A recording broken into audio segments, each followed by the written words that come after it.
Hey everyone, welcome to this episode of Drone Talk. Yes, Drone Talk. It's been a while, hasn't it? Well, in this episode, we are going to discuss Lipo batteries or any type of batteries and fires because I had a Lipo battery fire. I've been in the hobby now since 2013.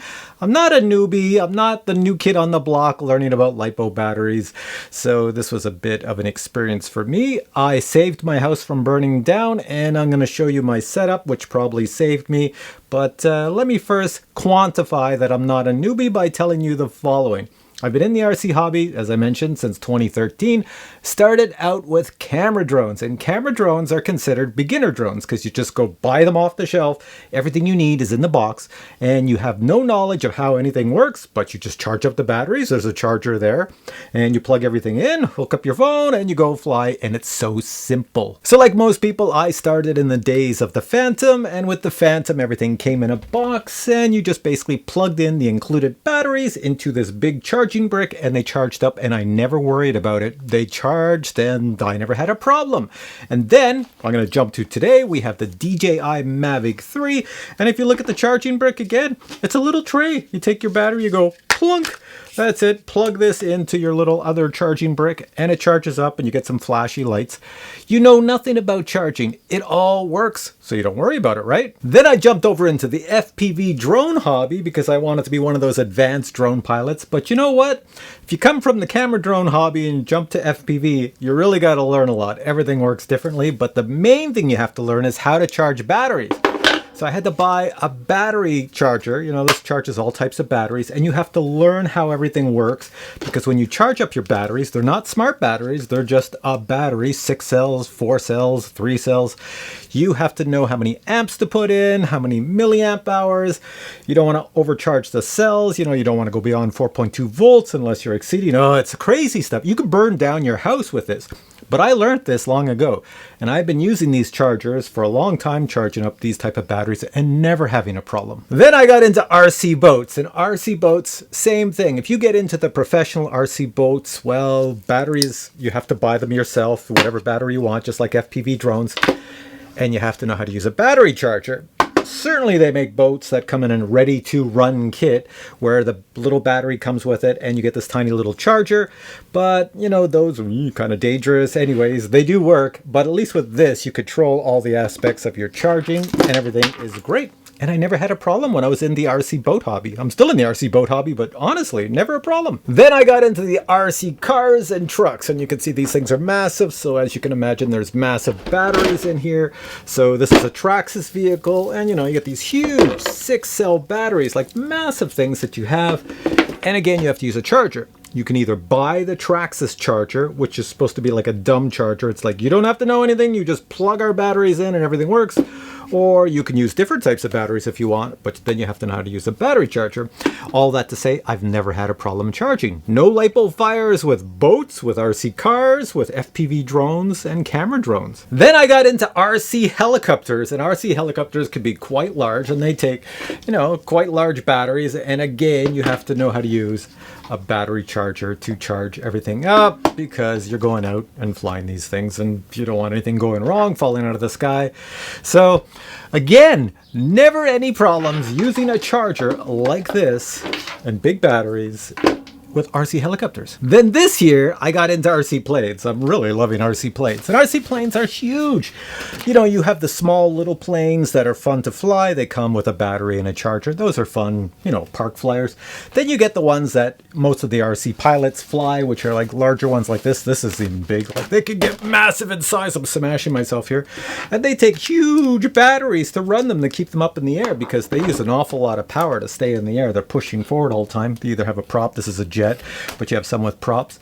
And I fly all the time and I charge the batteries every single day and never a problem. But then one day my luck ran out, and that's why I'm here making this video, so I can warn all of you. Maybe you have a setup like mine and it might save your life and your house and a few other things. So that's why I'm going to run through this. Let me tell you what happened to me. So with all my experience, you've seen I have a procedure for charging batteries. I don't leave Lipo batteries unattended, but I do leave the DJI and the Autel and the Hobson and those type of camera drone batteries, chargers, unattended because they take so long to charge. You know, like it could be like 2 hours or 45 minutes, and I've never had a problem with them.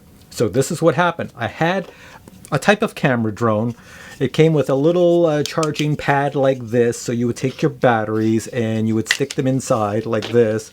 And then you would plug the other end, USB cable, into, like, you know, your cell phone, the little charger you put in the wall, you plug it into that. Some sort of thing that gives you like your, I don't know, 5 amps or a few volts that trickle charges in. And that's it. Now these batteries in the year 2022 are supposed to have, in this little unit, you should have something that detects when this is full, it stops the power from flowing. As well, in the battery itself should be a tiny little chip in the battery that says, I'm full, please stop sending me power. And the little light on your little charging unit will change to a different color.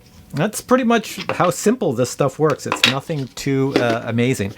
Well, something went wrong. Either the chip in this thing or the chip in this thing decided not to work. So power kept on flowing. Battery gets hot, battery swells, even though it's in a hard plastic case. They're not like, do I have the other ones here? I think I put them away. Anyways, the batteries for a lot of the other hobbies are not in a hard case. They're just soft. You could poke them, holes in them if you had to. But it's in a hard case. So what happened is it expanded, and then it just gets hot and it catches on fire. But first it smokes, and the smoking is usually when some sort of fire alarm in your house should go off to alert you if you have the proper one. In my case, it probably did, but I didn't pay attention to it. I'll explain that in a second. And then it burst into flames. What happened with my situation is that one was in the charger, only one battery, charging up. I had other additional batteries sitting around the outside like this. This one caught on fire, and then the fire spread to the other battery. So now I had a blaze going on. A Lipo fire, it's a lot of heat and it's a lot of fire. So when I actually saw the fire, it was like about a good foot off the ground. So you can't put that out. You can't stomp on it. You'll just blow everything all over the place, and you'll put everything else in the surrounding area on fire. You need a fire extinguisher, and you need an electrical fire extinguisher, like I'll show you which one I have in a second. But before we get into that, let me just say the following. My house could have burned down because I was on a phone call on hold, waiting for someone to answer the phone. And as I'm waiting, I could hear this beeping sound. Beep, beep, beep, beep. It sounded like a truck backing up. And I was looking around out my window. I couldn't see the truck backing up. So I just waited on hold. Time went by. And next thing you know, finished my call, followed the beeping sound. It wasn't outside. It was down in my basement. Came down in the basement, saw the smoke everywhere, and it was my smoke detector was going off. And then I saw the flames when I came around the corner, and yeah, all hell broke loose at that point. Now, with all that said, how about I show you my Lipo batteries, how I store them, and my charging stations, how I charge things, and the safety procedures I have in place. So here I am at one of my charging stations. This is an area I charge batteries that are from DJI, Autel, Hubsan, Fimi, any camera drone, or if I get any ready-to-fly product. A ready-to-fly product means in the box you receive a battery and some sort of little USB charger, whatever. It's done right here. This is the charging station for that. I've changed it a bit since the fire. There's more ceramic tile on the floor. So I'm going to show you what it was like. I have a little GoPro here. I'll point down to what it was like, and I'll show you some of the damage, and then I'll explain a little bit more. All right, so looking down at the floor here, there's my ceramic tile that actually, with the heat of the Lipo battery, actually burnt, and I won't say melted because you can't melt ceramic, but I can't get rid of that stain. That is on there now. This tile was in a different position. I'll just remove that charger. It was like this, and the fire was over in this area, and if I take that off, this piece of carpet, well, this is what happened. It basically, if I pull this, let me see, can I pull one of these up? There we go. So underneath here and underneath here, I've stuck that there. I had to cut this carpet out because this entire area was all melted and burnt down right to the cement floor. That's where the fire was. Starting right here at the edge, that's where this ceramic tile was, which stopped the fire from spreading that way. Normally when I charge anything, everything gets charged, even if it's DJI, Autel, any of those things, they are always sitting on ceramic tiles. But on the day of the fire, my little goldfish brain stuck the items right here. And when they all caught on fire, well, it just killed the carpet and everything because, well, that's what happens. So as I mentioned earlier, these ceramic tiles, all the white ceramic tiles you see, this is new. I just added that. Before, I only had these gray ones and they came off the wall. So you can imagine, it didn't didn't come out very far, so when I had the fire, the ceramic tiles weren't there to place everything on. So this is the charging station for all of those type of items that I mentioned, stuff that you don't have to use a real powerful professional Lipo battery charger for. Everything here should be safe. And you see these units I have, there's all USB power outlets there. They're super, super safe. I have it in that one, I have it in this one over here, and I have them in this one. Everything possible here should be safe.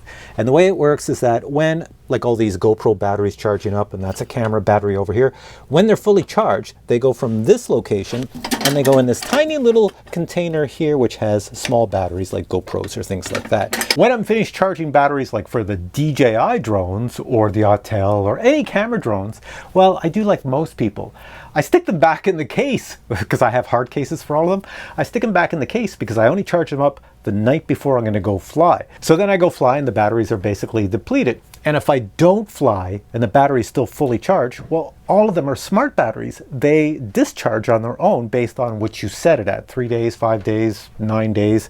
They will discharge, they'll get a little bit warm and they discharge. I've never had a problem with that, so I'm never worried about it till now. Now, one thing I have to point out really quick is on the day of the fire, you see this charging station? I don't currently have a smoke detector up top, but I ordered some off of Amazon and there will be some up top. But on the day of the fire, there was no smoke detector right above it. Had there been, well, then I would have been alerted much sooner. I'll show you where the smoke detector was. So down here where you see that tape, that was the fire. And the smoke detector, if I go way over here really quick, right over here in my little studio, it was over charging station number 2. This is charging station number 2. And if I go straight up, there it is. That's the guy that told me there was a fire down here. And now I'm going to scare the heck out of all of you. This one went off because it's one of those photoelectric, you know, when it sees anything in the image, that smoke, it went off. But guess what? I have another smoke detector downstairs and it never went off. It's like the one most people buy for their homes. Let me show you. This one here didn't go off and there was smoke filling this whole entire area and it never went off. And oh, the battery's on and it does blink and it does work, but it requires the smoke to be really thick and it requires fire and heat and everything else. It just didn't go off. So I've ordered from Amazon a whole bunch of those photo detection ones like I have over there, and I'm going to put them all over the house. There you go. There you can see the one I ordered from Amazon. They're on the way and they are called Photo Electric Smoke Alarm, and I think they're by Kitty. What are they? Are they here? No, they're First Alert. These ones are First Alert. No worries. I'll put a link below to the Amazon site where you can find them. Now these ammo boxes that I showed, what I store in them is charged batteries or batteries that do not have a smart chip in them to self-discharge. So in these ammo boxes that I buy off of Amazon or surplus stores, when I get them, I pull the rubber. There's some rubber sealing around here, around the top. Anyways, I either cut it all out or I cut half of it out. What I don't want is I don't want it to be a full seal, because if you have a Lipo battery go off inside, you know, it has to vent someplace. And if it doesn't get a chance to vent, well, you get enough Lipo batteries in there, it might explode and send shrapnel everywhere. So just to be safe, I do cut the rubber seal out and it's good. So you can see here, I have a lot of ammo boxes. That's not all of them. They're all over the place. And each of these ammo boxes have the batteries in them. And if I haven't already mentioned it, the batteries that are in them are batteries that are not smart batteries. They're batteries that can't self-discharge. So they're either fully charged in there and I'm about to use them, or they're already discharged. But all the batteries in these cases go in a Lipo bag. So in a Lipo bag, let me just open one here. I buy all these off Amazon too. Inside you will find batteries. So small batteries, big batteries, whatever are in here. And then these Lipo bags then go inside the ammo boxes. It's just double security for me. So for an example, if I look in this one, it says 6 cells. If I go inside, you'll see there is Lipo bags right there, and each of those have 6 cell batteries in them. And then I go here, 4 cells, so I keep them like that. Oh, and the other thing too is, you see this dust? It looks like dust all over everything. That's from the fire extinguisher. It sends out white powder everywhere. Even though I didn't spray it here, I sprayed it in another section of the room. it coated everything just to put that Lipo fire out. Now, as you can imagine, with all the RC hobbies that I'm in, I must have an awful lot of batteries, and you would be correct. I'm easily in the hundreds of Lipo batteries, just so many around the house. But they're all safely put away, except for the ones, as I already mentioned, like the smart batteries like DJI, Autel, and all those other ones that self-discharge. Haven't had a problem with them yet. Fingers crossed, but I'm a little worried. Anyways, let me show you what else I have. So down here, see these cases here? I have quite a few of these. These are called bat-safe type storage cases. You can use them to charge your batteries, and you can also store your batteries in them. They're different than the ammo cases down here that I showed you and other stuff, and let me explain really quick. So the biggest difference between storing batteries in an ammo box and a bat-safe box is that the bat-safe box is designed for a fire. So what do I mean by that? Take a look at the top. This is a huge filter. So if I open this up right here, look at the thickness of the top. That's a filter from here to here. So if there's a Lipo fire inside, all those toxic fumes, they can still filter out, won't explode, and it filters out some of the bad stuff because they know you're going to want to get rid of things or be around this. So yeah, that might be a good thing. Second thing is if you look inside, look at the thickness of the walls. Well, it feels like it's aluminum here. The thickness of the walls obviously has something inside here, some sort of insulation going around, or maybe nothingness, because it knows there'll be a big fire in there, a lot of heat, and it's sort of like a dumpster fire. So with this closed, well then, if anything has to expand, it has room to expand and contain everything inside. So in here you can see once again, there we go, Lipo bag, and inside this Lipo bag would be batteries. And at the bottom I actually have batteries that haven't been opened yet. So these I don't have them in a Lipo bag because they've just been on a store shelf. And one day I will open them and charge them up. So around my house I do have more of these bat-safe storage containers, and inside them there are lots and lots of batteries of all types. Now on the day of the fire I had to grab a fire extinguisher, and this is the one I took. It's half depleted now. I have ordered backups now from Amazon. I gotta wait for them to arrive.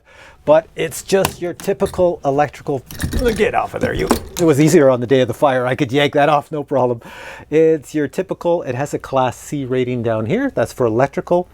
When it comes to Lipo batteries, a Class C is good, but it's not great. I don't have the exact stuff you need for Lipo batteries. If I had a massive Lipo battery fire that was out of control, this probably wouldn't put it out. It would put a dent in it, but it probably wouldn't put it out because Lipo batteries, you know, they produce their own oxygen and everything, and they just burn, burn, burn, burn, burn. So yeah, it's kind of hard to get a Lipo battery fire out. But with this one, with the Class C rating, it actually helps a bit, at least to put mine out really fast. Now, the thing to take away from this, my fire extinguisher, being here and having it nearby, is that if you ever have a fire and you have fire extinguishers, make sure they're accessible. So around my house I have fire extinguishers all over the place, and the ones I like, you get them off of Amazon as well, as these little ones. These are just tiny ones, and they work well on Lipo fires as well. They're not very expensive. They usually come in a bundle. It's like a little spray can for toppings on food or whatever. It works, and you could just easily put out a fire, not a big fire, but a small fire that started with the batteries with this. It's better than water, that's for sure. And now a quick update. Since I recorded this video, my smoke detectors did arrive and I have installed them. I put one over charging station number 1, which did not have one before. And I placed the second one in another room where I keep some of my bat-safe storage boxes.